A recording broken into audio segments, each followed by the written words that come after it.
Week 13, NFL season. This is the Fans First Sports Network, the Fans First Football Show. My name is Brian Anthony Davis. I am here with Nick Hogan and Aiden Reed. Whoa, what a weekend just placed. His team is playing on Monday Night Football, so he is taking the time to prepare for that game against the Cleveland Browns as he is with Mile High Broncos. Make sure you check that out on the Fans First Sports Network. Hogan is here with Foxborough Frenzy. Reed is here with Broad Street, LinkedIn, representing the Philadelphia Eagles, my favorite team today because they beat the Baltimore Ravens. Good job. And I represent a number of teams, mainly the Pittsburgh Steelers and the Steel Curtain Network here on the Fans First Sports Network. Also, the Las Vegas Raiders Insider, the Jacksonville Jaguars Insider, the Los Angeles Rams Insider. I do production for those three as well. So with that being said, gentlemen, Week 13 started off early this week with 3 games, another game on Black Friday. Lots of great stuff, so much to talk about. I don't think we need to have a further ado, so I'm just going to say good Thanksgiving. You guys say yes, and then we'll go forward. Great Thanksgiving. Happy Thanksgiving to everyone. Oh, That's great. Right. And you can if you're watching this on YouTube, great.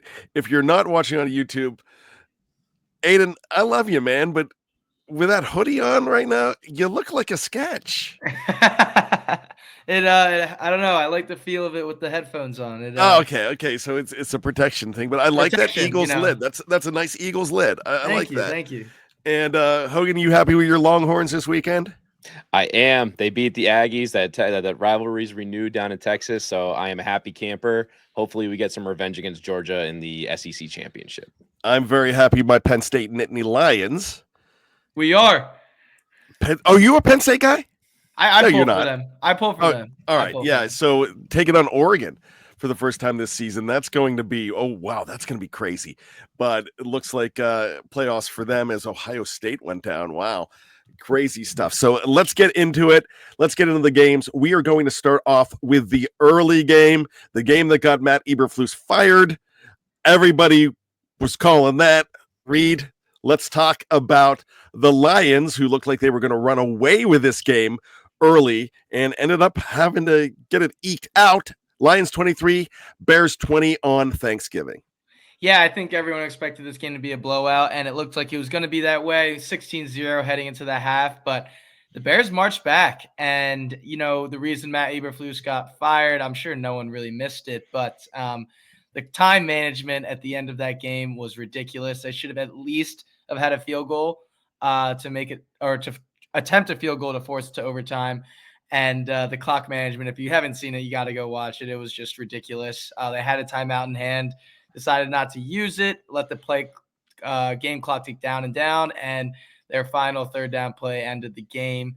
But hey, the Lions, obviously I'm a little biased, but everyone's been so quick to crown them the NFC champions, and they clearly have some holes. They've been blowing out some teams, but they also play in games like these, and I think my Birds are right up there with them. Good teams get lucky, and it looks like the Lions are a good team, Aiden. Yes, they're a very good team. Let's go ahead and move forward to that other NFC game that came out right after it. It was NFC East. I'm sure you wanted them both to lose, but they couldn't. Cowboys 27, Giants 20. Yeah, I think this was another game everyone kind of thought was going to be a snooze fest, prime nap time after your Thanksgiving meal. But this was a game, going into halftime, it was 13-10 Dallas, but they ran away with it in the third with 2 touchdowns. Giants made it look closer than it seems with the garbage time touchdown, but Drew Lock getting the start, not very impressive, 178 yards and a pick. Cooper Rush, decent day, 195 yards and a touchdown, but Rico Dowdle was the first Cowboy to rush for 100-plus yards in a long time. I'm not going to say the number because I'm not sure if it's exactly right, but it was a decent amount of time. So, hey, they kind of got the run game going a little bit, but I think both these teams are looking forward to Cancun and the 2025 NFL Draft. All right, so let's go ahead to the nightcap of Thanksgiving. What a game for me. It was just thrilling because I kind of root against the Miami Dolphins. I know Hogan does too. I kind of like what the Packers are doing. I've made them my team of the week a lot. It was 30-17 in this game. And when it's under 30 degrees, It's not just Tua, it's Hawk Tua, Hogan. You said it best there. The Miami Dolphins cannot find a way to play in sub-zero temperatures. Everybody remembers what happens to them in the playoffs last year against Kansas City on that frozen tundra over there. But this time they went to the real frozen tundra of Lambeau Field and they got a beatdown. The Packers took it to them. Jordan Love looking excellent as usual, 274 yards and 2 touchdowns. Believe it or not, Tua had the stat that would have made you thought that Miami could have won this game. 365 yards passing, 2 touchdowns. It was all in garbage time, unfortunately, because the Packers jumped out to an early lead. They were up 24-3 at halftime, and it was not particularly close. The Dolphins are slowly seeing their playoff hopes fade away, while the Green Bay Packers sneakily might be one of the best teams in the NFC that people are forgetting about. Yeah, I like what the Packers are doing, and I think they could be one of those teams that plays spoiler and could end up in that AFC Championship game. Reed said it best that everybody wants to crown the Lions, and I know he's throwing his Eagles into that game, but the Packers could very easily be in that NFC Championship game as a 5th seed. So, and look out. I mean, they still have an opportunity to win that division. Some things would have to happen, but I really like what Green Bay's doing. So let's go ahead and go to Black Friday, the second year for that spectacular. And this was a very good game that the Raiders could have pulled this game out and had their heart broken at the end. I'm going to make an editorial comment real quick. Raiders play their hearts out. And what a fantastic game. They did not win, but they absolutely did not lose either, because I think they won that locker room back, Hogan. But go ahead, give us the details of that game. Yeah, like you said, it came down right to the end where the Raiders absolutely had a chance to pull off the upset win there. Unfortunately, snafu with the snap there. Of course, there's a lot of controversy about the penalty and whatnot. It They is what it can't is. keep getting away with this. They I can't. agree, Reed. I'm right there with you. I was rooting so hard for the Raiders, probably harder than I've ever rooted for them. But unfortunately, the Chiefs find a way yet again. But the biggest thing that I took away from this game was the poise and composure of Aiden O'Connell, who was kind of written off a few times this season where he was benched for Gardner Minshew and whatnot. He came in, statistically had a phenomenal game, 340 yards passing, 2 touchdowns. Brock Bowers is a Ferrari for those guys out there. 10 catches, 140 yards and a touchdown. They hit pay dirt with this kid. Hopefully he continues to improve. On the opposite side there, Mahomes had a decent day, threw the ball 46 times, only for 306 yards and 1 touchdown. The Chiefs are very, very pedestrian-wise when it comes to stats and what they're doing to win games, but yet they find a way to continue to win games. So we'll see what happens going forward. I'm shocked that anybody that did not need a quarterback would have passed up on Brock Bowers. I just, that guy looked like he was for real, and he is absolutely for real. I think there's a lot of he was picked at, I believe, number 12, and I think a lot of teams are kicking themselves for not picking Brock Bowers in that draft. Yeah, I wanted to mention one thing as well. For those of you that play fantasy out there, I know Alexander Madison and Zamir White were hurt, but this is the second week, a lot more this week, that we've seen Sincere McCormick. He led the team in carries. He was elevated from the practice squad a couple weeks ago. 12 carries, 64 yards. Really the only spark this Raiders run game has seen all year. They finally broke 100 yards. They've been the last in the NFL in rushing. So just something to keep an eye out. Sincere McCormick. Again, I know that he only got the opportunity due to the injuries, but with the opportunities, he's been producing. And Amir Abdullah was actually ahead of him too. So he sees that opportunity. Fantastic. Let's go to Sunday's games. Hogan, I'm heartbroken for you watching the Patriots, especially this week. I know you've got a lot to say about this. Colts 25, Patriots 24. I'm rooting for your boys there, buddy. Yeah, it's really unfortunate, and it's getting aggravating more so because it's one of those things where I knew we were going into a losing season, and I promise I'll do my best to keep this short and sweet, but I am certainly passionate about this. I'm out on Gerard Mayo as coach now at this point. I told you both pre-recording that he is just he has proven week in and week out that he is inept. He cannot coach at the NFL level, and it's not surprising considering the fact that he was brought in with no head coaching experience. The clock management issues today, the decision making when it comes to certain plays, and the way that they just run the organization at this point is really, really aggravating. But to talk about this game specifically, this was more so the Patriots giving the game away to the Colts. They had plenty of opportunities. The Patriots did not punt the football until there were 5 minutes left in the fourth quarter, and they found a way to lose this game. That is the biggest thing that drove me insane with this. But other than that, Drake May continues to improve. He had 238 yards passing, 1 touchdown, 1 interception that was not on him. It was a tip ball that got intercepted. On the other side there, Jonathan Taylor got it going, 25 carries for 96 yards. The Colts they continue to chug along. They are 6-7. They still have a playoff spot at this point where the Patriots are officially eliminated. Hopefully, we are still vying for that number 1 pick. But at this point, it's more about the organization and the hot mess that we are. Reed, Hogan was talking to us earlier before we went on the air, and he explained what had happened with the clock management. 17 seconds left. They were about to get a penalty for a delay of game. The Colts knocked them back to, I believe, the 6 or 7 yard line, Hogan, correct? Yep. And the Patriots called a timeout. Can you see, Reed, them going ahead and doing it tomorrow? Because of the Matt Eberflus situation that we saw earlier, just cutting the cord on Mayo right now and doing it right away? I don't think so. It is inexplicable, and it is a very bad, decision there. And I kind of making the same argument for both teams, but reverse. Sorry, I'll just explain myself. I just think that the Patriots are, serious contenders to get a top pick. So I don't think you necessarily want to make a switch at this time. No one wants to come out and say it, but I think me and Hogan, we were all talking about it before the show. You're looking for a top 3 pick right now, right? And, you might get that interim head coach bump. I don't know. In my mind, I just cannot see them moving on when winning right now is not the focus. I think Matt Eberflus is a little bit different because Caleb Williams, they wanted to continue to, have him grow and be surrounded with a little bit more of a better culture and better run team than Matt Eberflus. So again, kind of contradicting each other, but I just can't see the Patriots moving on from Gerard Mayo this soon. I don't think Kraft would do something like that, but Hogan would probably have a better read on it than me. What are you thinking, Hogan? Yeah, no, unfortunately, I think Gerard Mayo is going to be around for a little while because Kraft obviously handpicked him and everything, and it's not a matter of just snapping your fingers. And the biggest thing is, even if they were to get rid of Gerard Mayo, there is nobody competent on this staff between Alex Van Pelt as the OC, who has done I would say, a decent job of grooming Drake May to this point, but otherwise the play calling and everything else hasn't been above average or anything.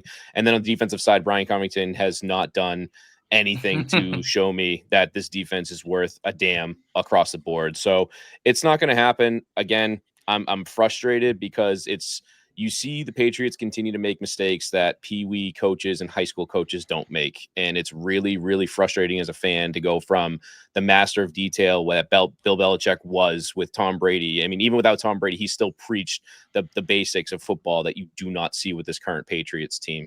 And then again, the one thing I'll touch on at the end, a lot of people were fighting about the decision-making at the end of the game where the Patriots actually had a chance to possibly win the game. They lined up for a 68-yard field goal, and it came up just short. They decided to go with what would have been a record-winning field goal over a Hail Mary attempt when you have Drake May, who has a cannon for an arm. Again, very questionable decision-making there that Gerard Mayo defended in the postgame. So it's frustrating. I can see. Let's talk about the Colts. 30 seconds or less. Reed, the Colts. This puts them in position. They're right now looking right around the 8th seed. Do you really see them making a push, though? I don't. A lot of that will come down to Jess's team tomorrow, the Broncos and the Browns. But no offense to Hogan, squeaking out a win by the skin of your teeth against the Patriots is not a great look for a playoff hopeful team in the nicest way possible. Sorry, Hogan. None taken. So, again, it's wide open if the Broncos lose to the Browns tomorrow, but I don't think they will lose to the Browns. And I think the Broncos are looking solid, so I can't see them dropping, 3 to 4 games and having the Colts win out right now. So I do not see them as a playoff team. All right, Cardinals, Vikings, two possible playoff teams here. Cardinals took a step back, looked like they were leading most of the game. Vikings eked it out. The Vikings, there's some magic up north. Aiden. Yeah, there's definitely some magic. They barely scraped this one out. Last minute heroics. Justin Jefferson's back after a couple bad weeks. 7 catches, 99 yards. Darnold took care of the football today, which has been a big problem for him in the past few games. 235 yards, 2 touchdowns. The turnovers really killed the Cardinals. Kyler with 2 interceptions. He did have a decent game, 260 yards and a touchdown. But yeah, I mean, I know I keep saying I'm not really worried about the Vikings. And is it crazy for me to say that even after this game, I would still rather play the Vikings than the Cardinals in a playoff match? You guys might call me crazy, but I don't know. I'm not. I know they're 10-2, and you can't argue with record. But like for example, Packers, I fear a lot more than the Vikings, even though the Vikings do have a better record at the moment. That's a bold statement, and I know our good friend David Stefano, who's listening to this, will probably disagree with you. However, I will check out Vikings First in School, by the way, on the Fans First Sports Network. But you know what? The Vikings are one of those teams that they keep finding magic. And by the way, Reed, you weren't here last week, but one of the few times I brag, because squirrel shines. I mean, blind squirrel gets a nut every once in a while. I knew they were getting Daniel Jones, Hogan. That's true. You called it. You called that? I did call that. I was thinking Cowboys. I called it, and they said no. Anyways, Hogan, I think the Vikings continue to be that team that will take everybody to the limit, and they keep finding that magic. And when it gets to December, teams don't lose that magic. No, that's a big thing. And really it's looking at the Vikings, where I actually look at the Vikings more of a question mark after this year, because the big thing is Sam Darnold going to be their quarterback going forward? Kind of how we alluded to talking about last week with the whole Danny Dimes thing. But they still have JJ McCarthy in the waiting there. So it's a big question is if they make a deep push this year in the playoffs, or maybe even a Super Bowl appearance or win potentially, they're going to have their hands tied with what they do with Sam Darnold. And he's going to be, a hot ticket item going forward into next year if the Vikings decide not to bring him back. So keep an eye out for what the Vikings continue to do on offense. The Cardinals, do you see them rebounding? Because that is a crazy division, Hogan. But I will tell you this, I'm still stuck on the Rams. I'm thinking the Rams are a team to look at here, but the Cardinals, they seem to be out kicking their coverage. They have the hot girlfriend right now. The Cardinals for sure are a team that you always want to sit there and say, okay, they have the potential to win a lot of games, but they also have the potential to lose a lot of games, because Kyler Murray he's kind of an enigma, right? Where you look at him and he's a starting quarterback. He's a great starting quarterback for a lot of games that he plays in, but then he also makes a lot of boneheaded mistakes. And on top of that, too, a big question mark going into this game that a lot of people were asking is, where the heck is Marvin Harrison Jr.? He's only had, I believe, 10 catches over the last few games or so, where he was picked number 4 for a reason, highly touted, kind of took the league by storm after the first few games there. And the Cardinals just always seem to fall apart when they don't want to, and they had plenty of opportunities to win this game. I definitely agree with Reed, though, that they can scare you because they're going to give you all the fight in the world. But at the end of the day, I don't think they have enough talent to push them over the threshold. Seahawks 26, Jets 21. Jets had them on the ropes, and they let them off the hook, Hogan. This was a great game for me because I continue to hate the New York Jets, and I'm so glad that they are wallowing in misery as much as I am as a New England fan at this point. Yeah, this was phenomenal. The Jets got off to a tremendous lead. I think they were up 21-0 at one point. Aaron Rodgers talking about how great he feels coming off his bye, the best he's felt all season, and blah, blah, blah. Well, I bet Aaron Rodgers didn't feel too great throwing that pick 6 to Lenny Williams over the middle. Big boy rumbling, 300-pounder, 92-yard pick 6 was absolutely chef's kiss for me. I loved every second of that. The Seattle Seahawks stormed back, scoring 19 unanswered points in the second half, I believe, or actually second quarter into the second half there. But yeah, the New York Jets scored a couple early touchdowns there. Rodgers, very pedestrian day, 185 yards, 2 touchdowns, and that pick six that I talked about there. But on the Seahawks side, Geno Smith did just enough for these guys to win this game. Again, the running attack for both sides wasn't really anything to talk about, but it was more so about the miscues, especially on special teams for Seattle earlier in the game, where it looks like they were just going to get their doors blown off. But the Leonard Williams pick six set it up, and they came roaring back. So anytime the New York Jets lose is a great day for me. 2 questions for you, Reed. The quick one. This could just be fast. 2025, Aaron Rodgers, is he done? No, I don't think so. I don't think he can. I don't think he can go out like this. He'll try one more year. I don't know if it'll be with the Jets, but I think he'll be back. And why aren't we talking more about the Seahawks? Because I think the Seahawks are the biggest enigma in the NFL. I swear, you have no idea what version of the Seahawks you're getting. Is it going to be a 16-6 win against the Cardinals? Is it going to be a 26-21 win? Is it going to be a 36-24? They're just, you never know walking into Sunday what team or what version of the Seahawks you're going to get. I thought you were going to ask me what I think of their playoff chances, and I do know that they're winning the NFC West now. I'm going to say I still would give it to either the Cardinals or the Rams or the Niners, if I'm being honest, over the Seahawks. And I could look like an idiot if they beat Arizona at Arizona next week, but they still have the Packers, the Vikings, and the Rams. The Bears are in there too after the Cardinals game next week. And just because of their schedule, I think if I could bet the rest of the NFC West to make it, I would, but over the Seahawks, even though they're in first right now. All right, a team that has had some rough weeks, especially last week. They snapped their 3-game losing streak. It's the Washington Commanders over the Titans of Tennessee, as the Titans continue to flounder after finally winning last week. But Commanders 14, Titans 19, Reed.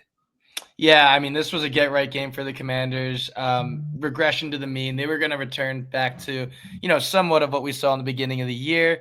I'm kind of happy that I think, knock on wood, I don't really have to worry about them right now, but it was domination. I mean, they put up 21 points in the first quarter. They went up 28-0 very quickly. The turnovers from the Titans, the special teams mistakes, and Brian Robinson's back and better than ever. They needed him to come back with a vengeance off the injury. 16 carries, 103 yards, and a touchdown. Jaden Daniels with 4 total touchdowns. Scary Terry, 8 catches, 73 yards, and 2 touchdowns.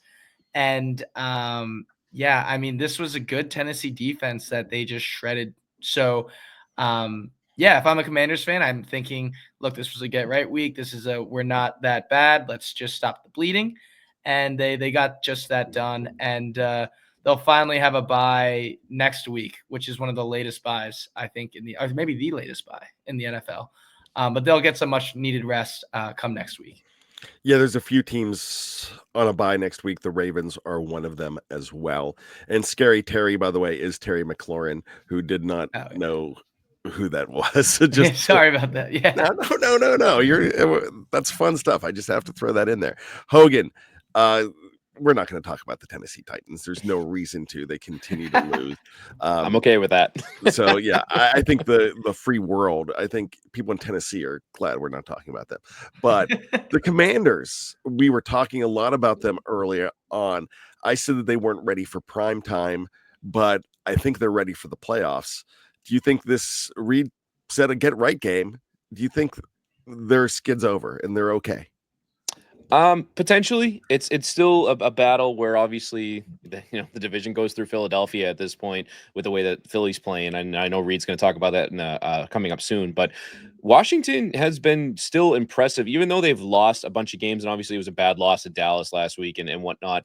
This was a really refreshing game to see for Jaden Daniels and those guys really putting things together. Like Reed touched on, they went up 28-0, and it actually should have been more. They missed a field goal before I think Tennessee ended up scoring in that game there. So they were beating the doors off of Tennessee. Again, a lot of teams do that, unlike my Patriots, but the Washington Commanders are still a dangerous team in their own rights. Will they make a deep push this year? I kind of have to lean towards probably not, but over the next few years, they're definitely a team to watch out for. The Chargers were a team to watch out for, ran into the Ravens, and now they're back. Did they get right today? 17-13 over the Falcons in Hotlanta. Hotlanta, they're not even lukewarm Lanta right now. Let's talk about those guys, Hogan. Yeah, this game was absolutely 100% the Atlanta Falcons losing this game to the Chargers. Kirk Cousins is just I don't know. He's a money bag with a potato for an arm. I don't know how else to put it because he just loves to throw interception after interception after interception. He ended the day with 4 interceptions. And of course, the last one there cost them the game. They were obviously out of, range anyway, but it was just the turnover machine continues with Kirk Cousins where he cannot step up and prove his worth with all the money that Atlanta gave him. And I know Michael Penix is sitting there waiting. I know it's way too early probably to hand the reins over to him, but it's just baffling to me that you have the talent that Atlanta does with Bijan Robinson, who had a day today, by the way, 102 yards rushing and a touchdown. And I believe, and he had 6 catches for 33 yards. He is a monster in his own regards. And then you have guys like Kyle Pitts getting 0 catches. You have a guy like Drake London catching the ball 9 times for 86 yards. And it's just, I don't understand why Atlanta cannot figure this out where they have a team as talented as they do and they continue to lose games. On the other side there, though, the Chargers are doing just enough to win games that they need to win there. Herbert had a very pedestrian day, 16 for 23, 147 yards, no touchdowns, no interceptions. But Ladd McConkey is arguably making a case for him to be a top wide receiver in this league. 9 catches, 117 yards. I believe all those catches came in the first half there.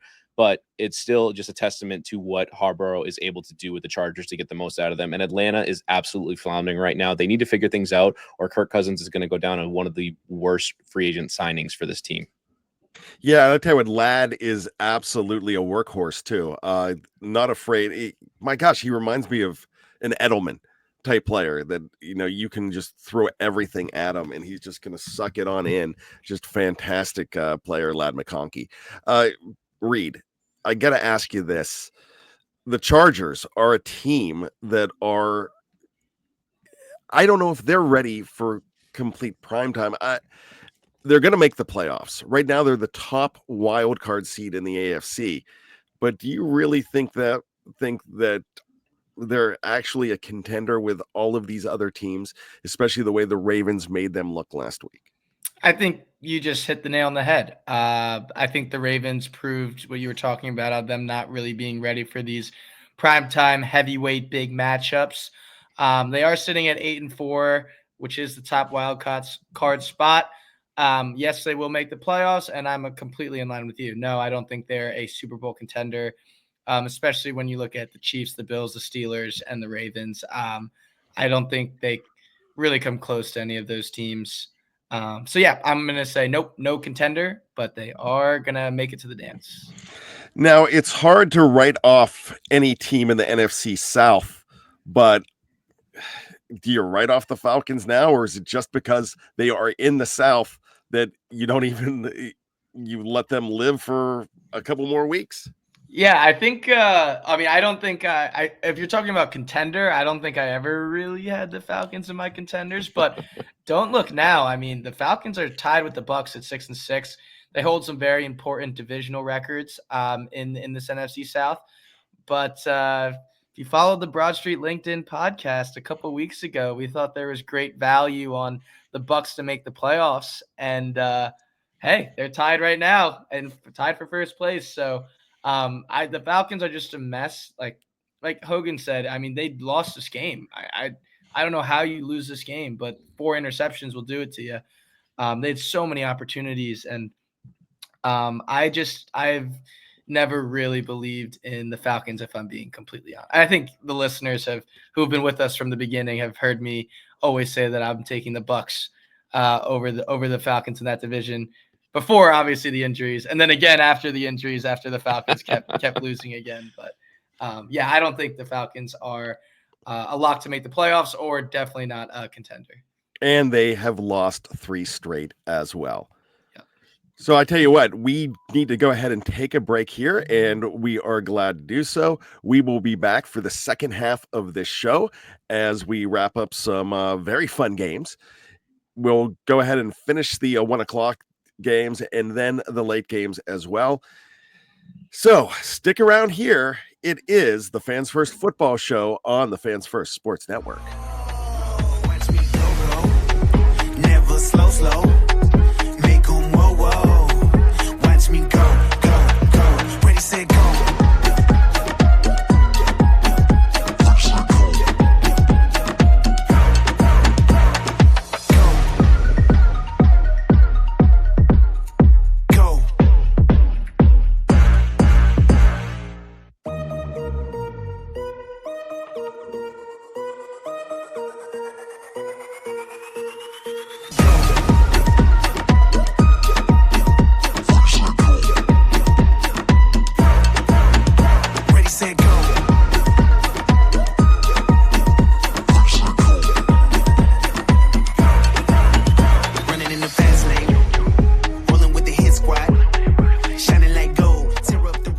We are back. It's the Fans First Football Show.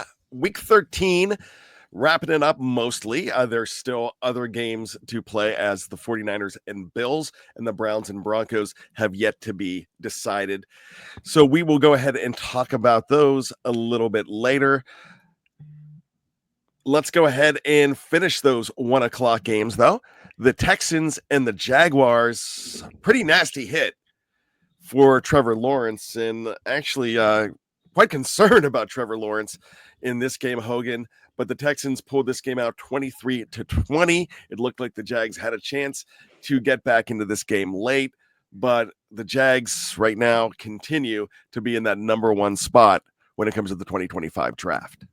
Yeah, the biggest storyline from this game was obviously the hit by Al-Shaair on Trevor Lawrence. Just an absolute disgusting, dirty, horrible play that you never want to see in football. Trevor Lawrence went limp and the arm seized up, clearly concussed, obviously was done for the day, got carted off.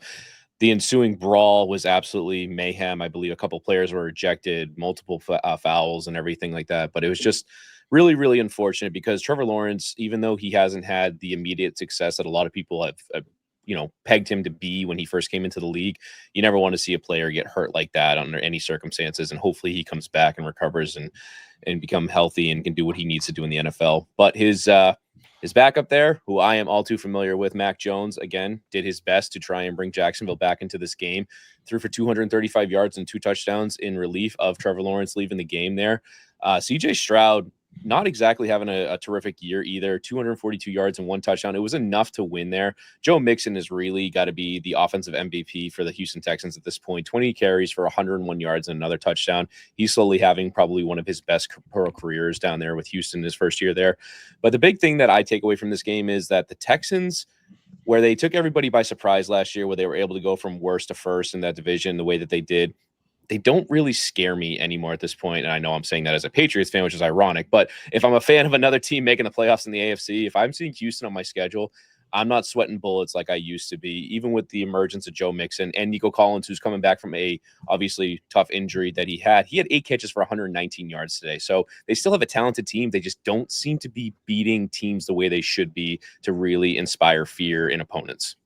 All right, if you took a look at my notes right now, I think Hogan has a camera in my office right now, because my next question was, Reed, if you see the Houston Texans on your schedule, does it even worry you right now? Because this team just is not right. So Hogan answered that for himself. I'm pretty sure you would concur. Is that correct? Yeah, I mean, they're definitely not a rollover, but you definitely don't. You're not losing sleep at night with the Texans on your schedule. I think you're going up against a decent team and you need to play well, but I don't think you're ever going to be too worried. And I think it comes down to Stroud just not looking as comfortable as he did last year. I know the O-line has some to blame for that, but yeah, he really has not looked great. And I'm not saying 242 yards and 1 touchdown is bad. I'm just saying for the standard that I know he holds himself to. I mean, he had himself as the top 3 or 4, I forget what it was, quarterback going into this year. So he really hasn't been performing to the standard that he set for himself. And yeah, I mean, that was a long way to agree with Hogan. But yes, I don't think anyone's seeing Houston on their schedule and being like, oh no, this is a no. Yeah, for me, the Houston Texans just are there's something just not on about them right now.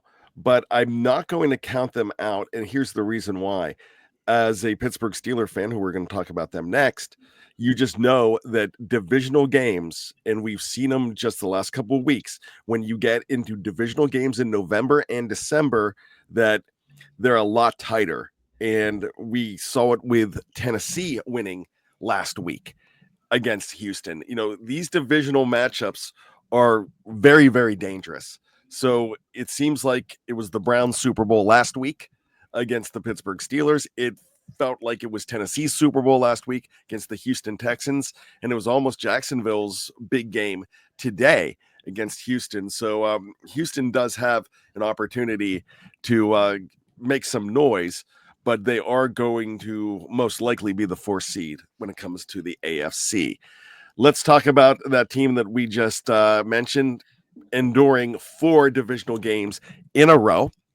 It's game 3 of that divisional gauntlet for the Pittsburgh Steelers, and it was the Cincinnati Bengals. And I'm just going to editorialize.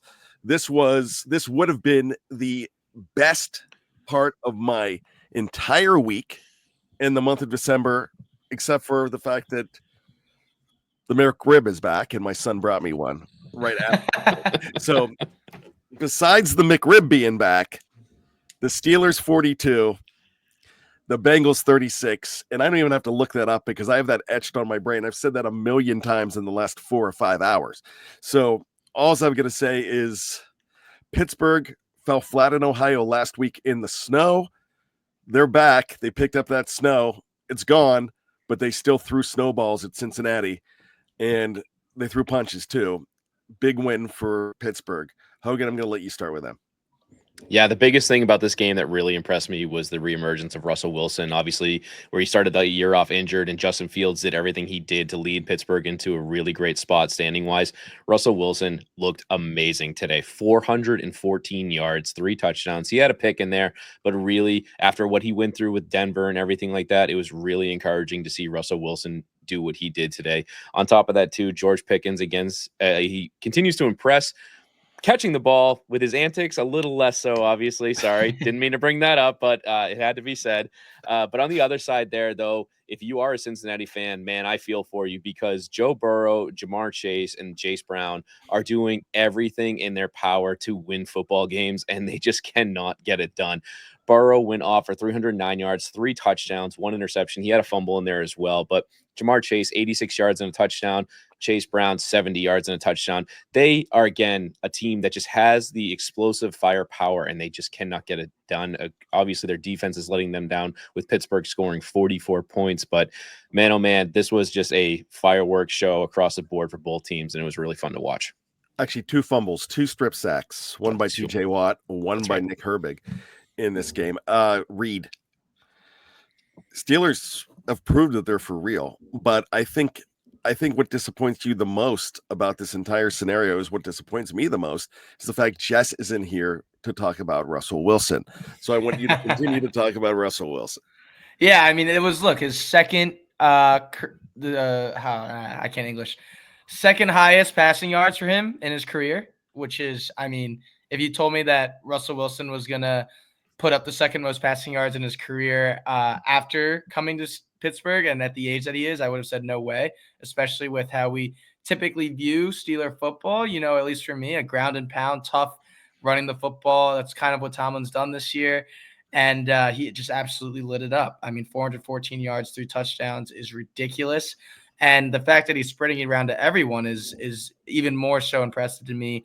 11 different players catching the ball from Russell Wilson passes. Pat Freiermuth, I think, I'm sure Brian can confirm this or deny it, but seeing him really come alive in this game, I think must be very exciting and comforting, knowing Muth is still there doing his thing, because I know he hasn't been as involved as at least I thought he would be this year.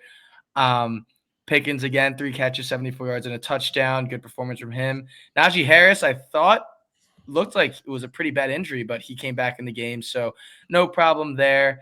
And, very impressive win by Pittsburgh, a rare game where their defense lets up, but their offense absolutely shines through and brings home the W. Najee was dealing with some health stuff going into this game. as well. So I see. it was not disclosed, but Najee balled pretty darn hard, 74 Oh yeah. yards on the ground, and another over 100 total because the running backs chipped in with 13 catches for 74 yards in this game. It was just a very good offensive plan. I want to talk about the Bengals really quick. This pretty much knocks them out definitely knocks them out of the division crown. But now at 4-8, this team is going to be hard pressed to make the playoffs, and they might be one of the best 4-8 teams I've ever seen. But the Pittsburgh Steelers forced a lot of Bengal mistakes today, and Joe Burrow, for a very good stat line, had one of the worst games I've ever seen him play, just because of what he was forced into. But this team could be very dangerous with a high draft pick, Hogan. For sure. And I think the big thing that the Cincinnati Bengals have to address in the offseason is just defense across the board. Obviously, they have that premier pass rusher there. I think it's Hendrickson, who is just amazing in his own right. I believe he's leading the league in sacks, if I'm not mistaken, or he was going into last week. But it's just he's the only player on defense that seems that he's showing up week in and week out. And it's really unfortunate because if you look at the Bengals' overall schedule, I believe they've scored like at least 30 points 4 or 5 times in 8 of those losses. That's it, and that's incredible to say because my Patriots have not even scored 30 points this year once. And the Bengals are just absolutely, like you said, one of the top tier offenses, and they cannot get it done. So hopefully going forward, they can figure out a defensive scheme to get them back on board with where they should be at offensively to match that firepower there. Then they could be a very, very dangerous team. But yeah, to see them 4-8, I think is really shocking to a lot of people in the NFL. That defense was just held in check by the Steelers today. They did have a pick 6 at the beginning of the game. However, that should have been called back because George Pickens was actually pushed down by his head. I mean, and then they picked it off. Just a very egregious call that I have a feeling New York is going to be apologizing for tomorrow like they usually do.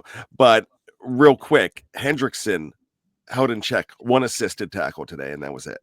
And which is very rare because that guy is a wrecker. Absolutely fantastic. Pittsburgh now in the last 25 games in Cincinnati, 21-4, which is hard to even fathom because that is a very good Bengals team. And in that stretch has a lot of very good Bengals teams in that stretch. Let's go ahead. Let's do some more late games here. This was a wild one, a final in overtime. Buccaneers 26, Panthers 23, Reed. Yeah. What a comeback by the Bucs. Mayfield went out for a little bit, came back in. They put up 13 points in the fourth quarter to force OT. Like 30 seconds to go on that last field goal drive. It was good stuff to watch. And then the Panthers have been really impressive these past 4 weeks. 2-2 over the last 4 weeks. Lost an OT to the Bucs, obviously today. Lost by 3 to the Chiefs last week. And, if you're a Panthers fan, I think this is very encouraging. Bryce Young clearly has the locker room back. They're fighting in these games. They're not just rolling over and playing dead. But yeah, Mike Evans was clearly missed from the Bucs, especially with Godwin out as well for the year. He had 8 catches, 118 yards, and a touchdown. Bucky Irving, I tune into Broad Street LinkedIn because I had him on my fantasy radar way earlier in this offseason. But Bucky Irving, 25 carries, 152 yards, a touchdown, 3 receptions for 33 yards. This dude's a beast. And, a lot of people wrote off the Bucs when Evans and Godwin went down. I kind of did myself. But they hung around. Mike Evans is back. And next thing you know, they're tied at 6-6 with the Falcons in the NFC South. So don't count them out. I think they definitely believe that they can make the playoffs here. And I think they have a great chance as well. Rams 21, Saints 14, Hogan. Yeah, this one was kind of an interesting game because it went back and forth where it didn't really seem like anybody wanted to win at first. With the score was 6-0 at halftime, where the Saints had the lead there. both teams very, very pedestrian numbers across the board. Stafford, 183 yards, 2 touchdowns. Derek Carr across from him, 184 yards and 1 touchdown. But the big thing was the running game in this one, where Kyron Williams just continues to be an absolute beast for the Rams over there. 104 yards, 1 touchdown, average of 6.9 yards a carry. He is just absolutely insane. That is obviously to match with what Puka Nacua did, 56 yards receiving, 1 touchdown. Demarcus Robinson getting a touchdown as well. Cooper Kupp held in check there, 3 catches for 17 yards. Very, very peculiar for him to not really get going. And then again, on the Saints side, Alvin Kamara, 112 yards in a losing effort. But it's incredible to see the Rams, where you think that they're going to continue to lose or just not make it, and they fight their way back in there. They're now sitting at 6-6 with the potential to try and push for the playoffs. The Saints probably looking like their year's over, sitting at 4-8. After seeing the Rams last week, Reed, take on your Birds, I've got to tell you, I believe in this Rams team, but that was telling. So we talked earlier about the other Los Angeles team, the Chargers. Are the Rams a playoff team? But if they are a playoff team, are they like the Chargers? They're maybe one and done. It's funny. I think I'm with you, Brian. I just am such a Rams believer. I just love Stafford. I love Kupp and Nacua. Kyron, as Hogan mentioned, has been great. If they make the playoffs, I'm never counting out Sean McVay. I just think he's such a phenomenal coach that he can get it done with the pieces that he has. If we're comparing the Rams and the Chargers, I would believe that the Rams would have a better chance of being a contender. But I'm not very concerned, if I'm just being honest. All right. Let's go ahead and move on. This is Eagles 24, Ravens 19. Hogan, let's talk about this game, because the Ravens are so tough at home and they could not get it done against the Eagles, and the Eagles keep on winning these big showdowns. Well, everybody wants to talk about the Lions, but here come the Birds. I'm only going to say one thing really quickly, and I want to make sure I look it up here. Zach Bond, 13 total tackles, 8 solo. That's a half game. a sack, tackle for a loss, and 1 QB hit. That sack was huge. I'm throwing it to my boy Reed, because he's going to talk about his dirty Birds. Reed, what do you got for us? Yeah, I mean, this defense, I feel like I'm saying the same thing again every week, but it's the defense and Saquon Barkley.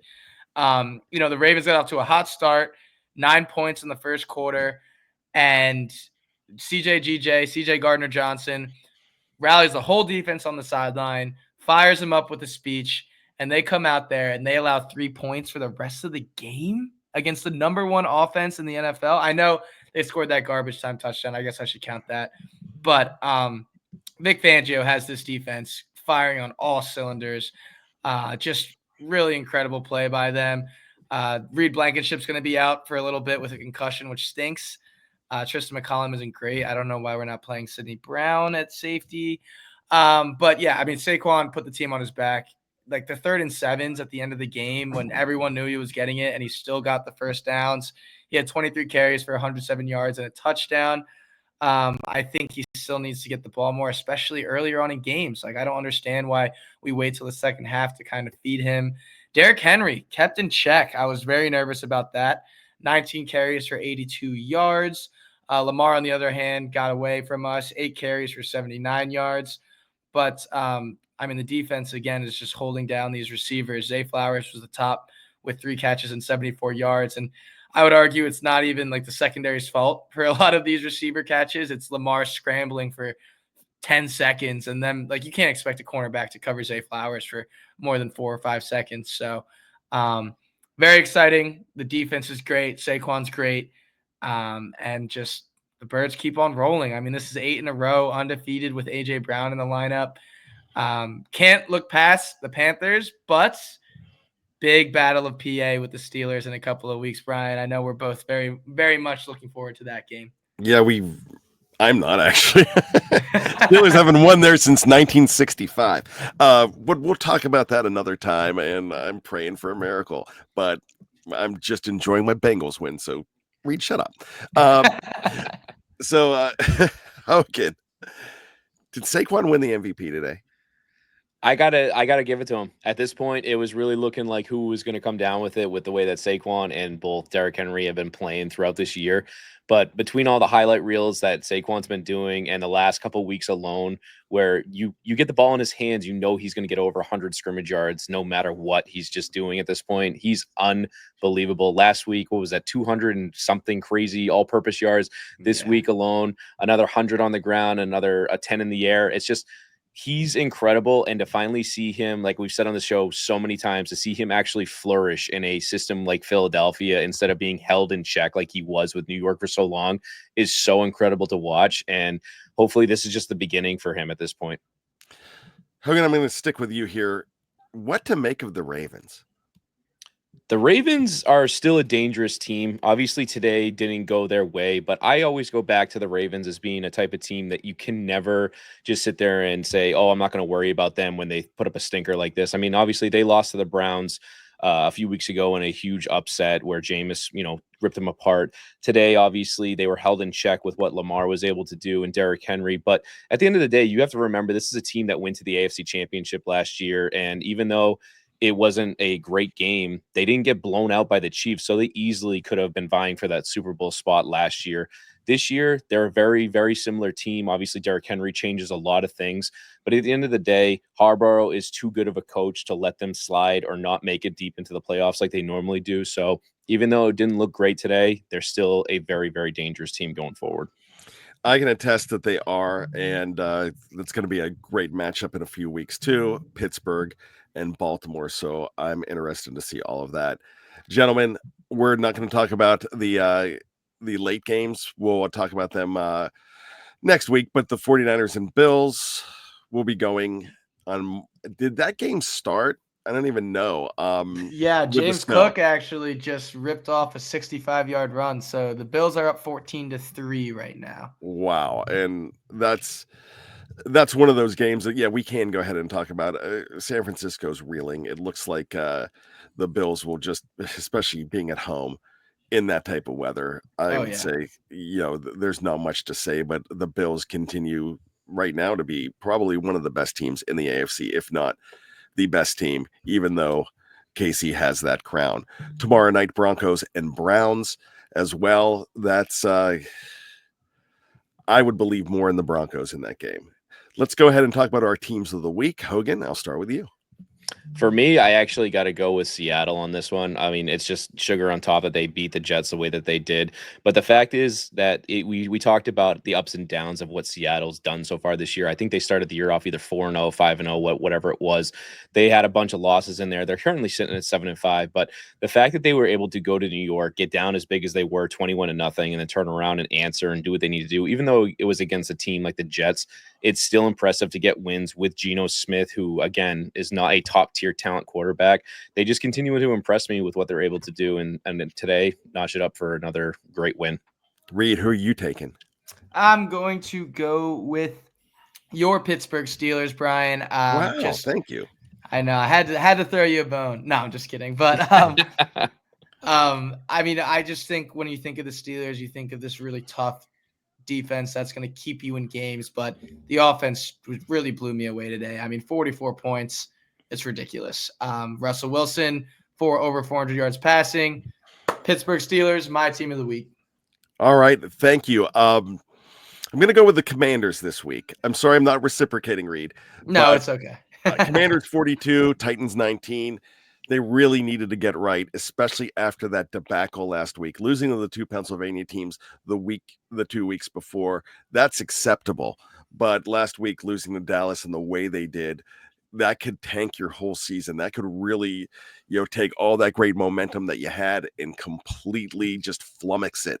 Now, getting right against, sure, it's a bad team, but when you play a bad team like this, in a 3-game losing streak, you show me a lot when you just come out and take a 28-0 lead and smack them around. So I really like what they did here. I've got to give the Commanders some props. I don't think that 2024 is their year, but it's their year to emerge. And next year, we'll be talking more about the Washington Commanders, fellas. I hope not. Yeah, I know you do. Hey, I mean, at least you're not talking about Dallas. So, Yeah, true. Very true. all righty, fellas, this has been a fantastic week. I appreciate all of your analysis. We'll have Jess Place back next week, possibly in the rotation. Hogan, what do we have coming up from you this week on the Fans First Sports Network? This week, the Patriots thankfully cannot lose. They are going into their bye week. They are one of those teams that has one of the later ones there. And I believe they take on the Bills potentially after that bye week. So that'll definitely be a loss. But hey, you know what? It's another step closer to that better draft pick that Reed is rooting for me. And I appreciate that. I Are got you on the Hogan. Travis Hunter train? Is that the guy you want? Nope, I am 100% on the trenches fatty lineman train because we need to protect Drake May at all costs at this point. I don't care who he throws the ball to. I just want him to stay upright and not get his bell rung. All righty. Reed, what can we expect from you this week? On Broad Street LinkedIn, we're going to have our preview on Wednesday, and then we're going to have some Broad Street LinkedIn financial locks on Thursday. But the Birds are going into Carolina, Carolina's coming into Philly to play the Birds at 1 o'clock on Sunday. So hopefully that goes how I think everyone expected it to go. All right, you can check me out on Here We Go, the Steelers show. Starting tomorrow morning, I'll be back with the Steelers preview as well, and my solo show Bad Language on the Steel Curtain Network. I also do the Raiders final score on the Las Vegas Raiders Insider as well. And make sure you check out the Jacksonville Jaguars Insider with John Shipley. And I want to give a plug to Tom Cavanaugh and our newest insider, the Los Angeles Rams Insider. I almost said Raiders, my goodness. The Los Angeles Rams Insider podcast as well, which I do production for. So I just wanted to throw in a plug for them. Make sure you check out Mile High Broncos with Jess Place. They have a game tomorrow night, so they're going to be talking a lot about that. And I'm going to go with the Broncos just because I hate the Browns. When it's brown, flush it down, even though the Steelers couldn't do that last week. So for Hogan and Reed, my name is Brian Anthony Davis. Thank you so much for hanging out with us on the Fans First Football Show. And we've got one thing to say to you, boys, and it's simple, and it's this. Go football. Go football.